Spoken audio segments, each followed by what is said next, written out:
सगरा खनाया बड़ी दूर रे सजनवा, सगरा खनाया बड़ी दूर रे सजनवा।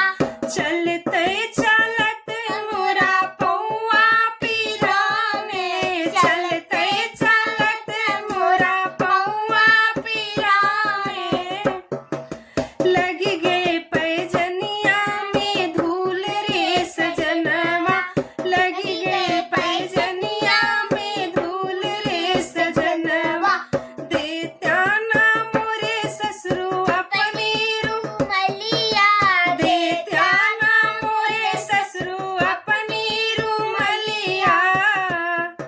झरतन पैजनिया की धूल रे सजनवा, झरतन पैजनिया की धूल रे सजनवा।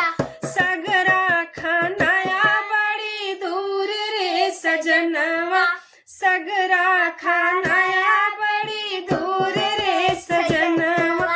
चलते चलत मोरा पौआ पिराने, चलते चलत मोरा पौआ पिराने।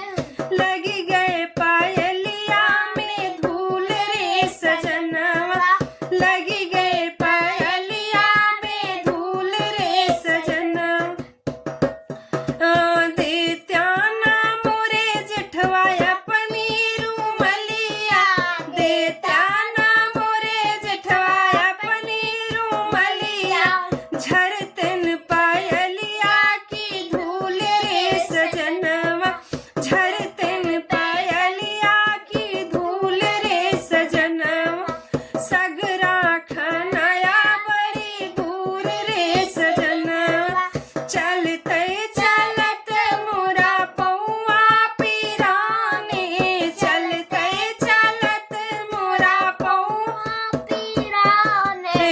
लग गए बिछुआ में धूल रे सजनवा, लग गए बिछुआ में धूल रे सजनवा। देत्या ना मोरे देवराय अपनी रुमलिया, देत्या ना मोरे देवराय अपनी रुमलिया। झरतन बिछुआ की धूल रे सजनवा, झरतन बिछुआ की धूल रे सजनवा। सगरा खनाया बड़ी दूर रे सजनवा, सगरा खनाया बड़ी दूर रे सजनवा।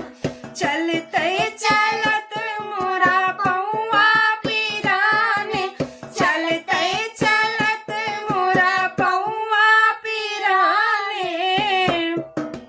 लग गए घुंघरुआ में धूल रे सजनवा, लग गए घुंघरुआ में धूल रे सजनवा।